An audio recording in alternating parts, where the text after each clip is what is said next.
Ciidamada xoogga dalka Soomaaliyeed oo garab ka helaya kuwa dadka deegaanka loo yaqaan macawisleyda ayaa maalmahan dhaqdhaqaaqyo ballaaran ka wada degmada Matabaan ee gobolka Hiiraan.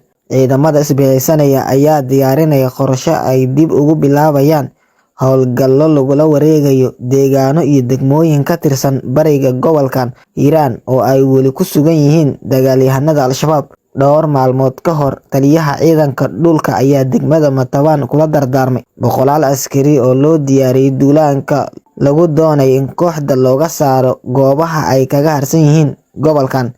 Dhaqdhaqaaqyada wadajirka ah ee ciidamada ayaa si cad looga dareemay magaalooyinka Maxaas iyo Moqokori, kuwaas oo Al-Shabaab ay la wareegtay dabayaaqadii sanadkii hore.